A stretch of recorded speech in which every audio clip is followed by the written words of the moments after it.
రేపటి ఎపిసోడ్లో ఏం జరుగుతుందో ఈరోజు తెలుసుకుందాం. ఇక ఆనంద భైరవి, లీలావతి అందరు కూర్చొని ఉంటారు. ఆనంద, దర్శన్ ఎక్కడున్నాడో తెలిసిందా? దర్శన్ ఎక్కడున్నాడో ఏం చేస్తున్నాడో అనుకుంటూ లీలావతి చెప్పగానే, అక్క నువ్వు ఏం బాధపడకు, దర్శన్ క్షేమంగా మన ఇంటికి వస్తాడు.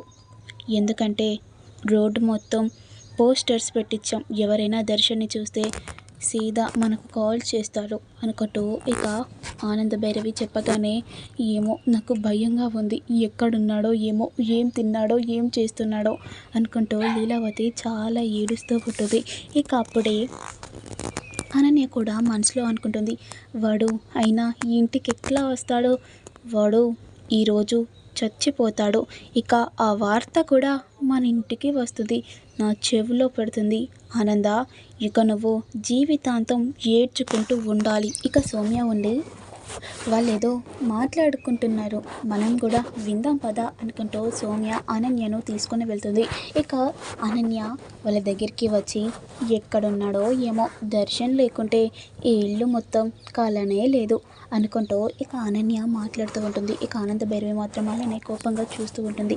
అయినా దర్శన్ ఉన్నాడో చచ్చిపోయాడో ఎవరికెరక, కానీ దర్శన్ నా మనసుకు తెలిసింది ఏంటంటే, దర్శన్ చనిపోయాడని నాకు అనిపిస్తుంది.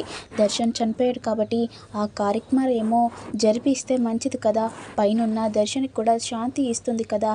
ఇక ఒకటేసారిగా లీలావతి, ఆనంద భైరవి అనన్య మీదకి కోపంగా చూస్తారు. అనన్య, నువ్వు ఏం మాట్లాడుతున్నావు? మెదడున్న మాటలు మాట్లాడుతున్నావా? దర్శన్ చనిపోవడం ఏంటి? మరి చనిపోకపోతే ఇక్కడికి రావాలి కదా, ఎక్కడో అక్కడ ఉన్నాడు దర్శన్. నువ్వు అలాంటి మాటలు మాట్లాడకు. నేను ఏం మాట్లాడుతున్నా, చనిపోయాడు కాబట్టి అలా చేస్తే శాంతి కలుగుతుంది కాబట్టి నేను మాట్లాడుతున్నాను. ఆ మాత్రానికి ఇలా చేస్తున్నారేంటి? ఈరోజు కాకుండా రేపైనా తెలుస్తుంది దర్శన్ చచ్చిపోయాడని. అనన్య, నువ్వు మర్యాదగా మాట్లాడు, దర్శన్ ఏం చచ్చిపోలేదు, ఈరోజు రేపు ఎప్పుడైనా వస్తారు అనుకుంటూ ఏడ్చుకుంటూ ఉంటుంది. మరోవైపేమో శరణ్య, దర్శన్ ఇద్దరు కారులో వస్తూ ఉంటారు. ఇక కారులో వస్తూ ఉండగా ఇక శరణ్య మాత్రం దర్శన్ని అడుగుతుంది, ఏవండి మీరైనా ఆ ప్లేస్కి ఎందుకు వెళ్ళారండి? ఏమో శరణ్య, నాకు కూడా అదే అర్థం అవ్వట్లేదు. నేను ఎందుకు వెళ్ళానో, ఎలా పడ్డానో కూడా నాకు గుర్తులేదు, నాకు పిచ్చిలేస్తుంది.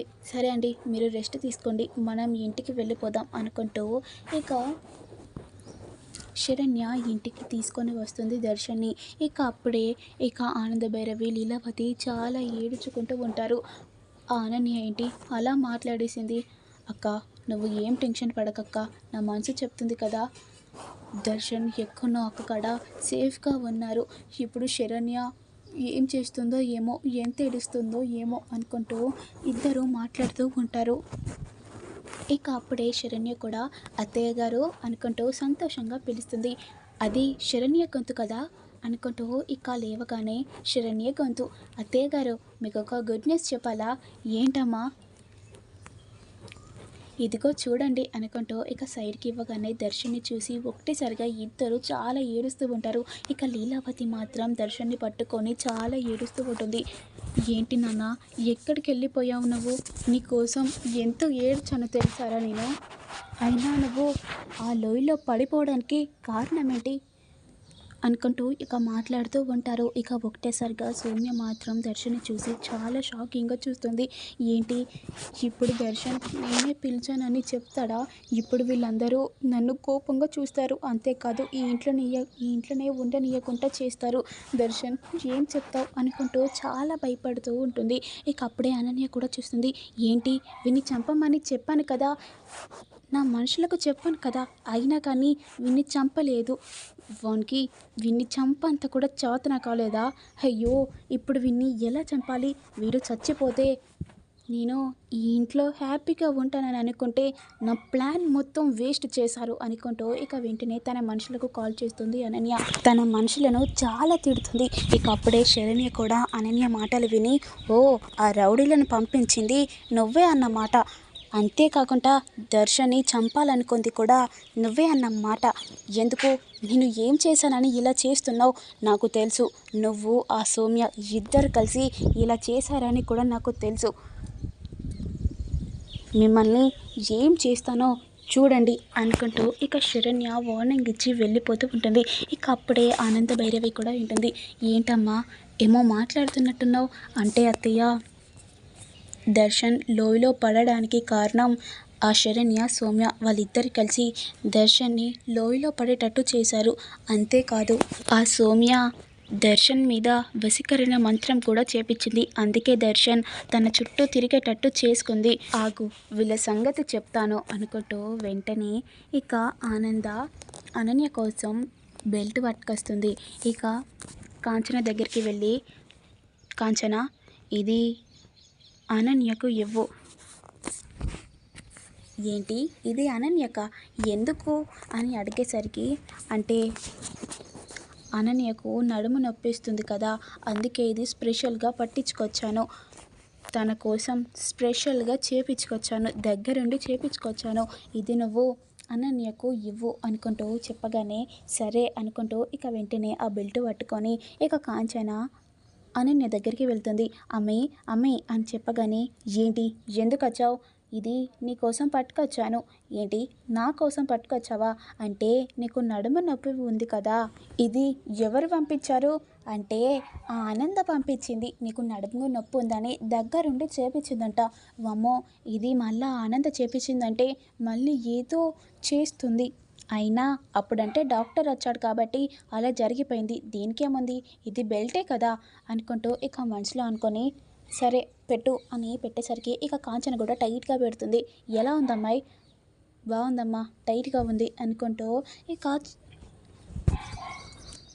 అనన్య చెప్పేసరికి సరే నువ్వు రెస్ట్ తీసుకో అనుకొని ఇక ఇద్దరు మాట్లాడుతూ ఉంటారు.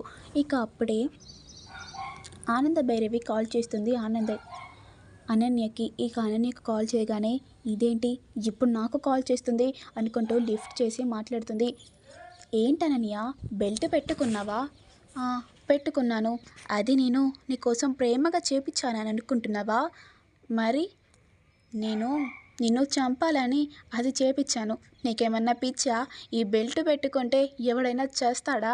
అందులో బెల్ట్ ఉందని నువ్వు అనుకుంటున్నావు. దాని లోపట నేను బాంబు పెట్టానని నీకు నేను చెప్తున్నాను. ఏంటి ఏం మాట్లాడుతున్నావు నువ్వు? ఈ బెల్ట్ లోపట బాంబు ఉందా అని అడిగేసరికి ఇక కాంచన కూడా షాక్ అవుతుంది. ఏంటమ్మాయి బాంబు ఏంటి? ఇది ఇప్పు ఇప్పు అని అడిగేసరికి అది ఇప్పితే మాత్రం స్పాట్ డెడ్ అయిపోతావు నువ్వు అని అడిగేసరికి ఇప్పుడు నేను ఏం చేయాలి? నువ్వు బ్రతకాలంటే ఫస్ట్ నువ్వు కిందికి రావాలి. ఏంటి నేను కిందికి రావాలా? అవును నువ్వు ఇలానే మాట్లాడుకుంటుంటే ఆనే బ్లాస్ట్ అయిపోయి చచ్చిపోతావు. ఈరోజు చివరి రోజు అయిపోతుంది నీకు అని అడిగేసరికి ఇక వెంటనే ఇద్దరు కలిసి ఇక కిందికి పరిగెత్తుకుంటూ అనంత భైరవి దగ్గరికి వెళ్తారు. ఇక వెళ్ళగానే నన్ను కాపాడు కాపాడు అని అనన్య ఏడ్చుకుంటూ ఉంటుంది. ఏంటి నిన్ను ఎందుకు కాపాడాలి అని అడిగేసరికి నన్ను క్షమించండి. నేను తప్పు చేశానని ఒప్పుకుంటున్నాను. కానీ నన్ను కాపాడండి అనుకుంటూ ఇక బ్రతిమలాడుతూ ఉంటుంది. నిన్ను కాపాడాలంటే నువ్వు ఒక పని చేయాలి. ఏంటి? ఏం చేయాలి? నా కాళ్ళు పట్టుకోవాలి. నిన్ను అస్సలు పట్టుకోను. చావనైనా చేస్తాను కానీ నీ కాళ్ళు పట్టుకోను. అమ్మి ఏంటమ్మి? ఇంకా నువ్వు బ్రతకడానికి చివరి క్షణాలు మాత్రమే ఉన్నాయి. ఈ టైంలో కూడా ఈ పగలు కుట్రాలేంటి? దాని కాళ్ళు పట్టుకుంటే ఇప్పుడు ఏమన్నా అవుతుందా? దాని కాళ్ళు పట్టుకుంటే ఇప్పుడు నువ్వు బ్రతికిపోతావు. పట్టుకో అమ్మాయి అనుకుంటూ ఇక కాంచన అనగేసరికి ఇక వెంటనే ఇక అనన్య కూడా ఆనంద భైరవి కాళ్ళు పట్టుకొని ఉంటుంది. నన్ను కాపాడు కాపాడు అనుకుంటూ ఏడ్చుకుంటూ ఉంటుంది. అత్తయ్య దీన్ని ఇంత త్వరగా కాపాడితే కిక్కేముంటుంది? కొసేపు ఆట ఆడిపించుకోవాలి. శరణ్య నువ్వు ఏం మాట్లాడుతున్నావు? మీరు కాపాడుకుంటే చచ్చిపోతాను. ఎవరైనా చచ్చిపోతుంటే మనిషిని చూస్తారా?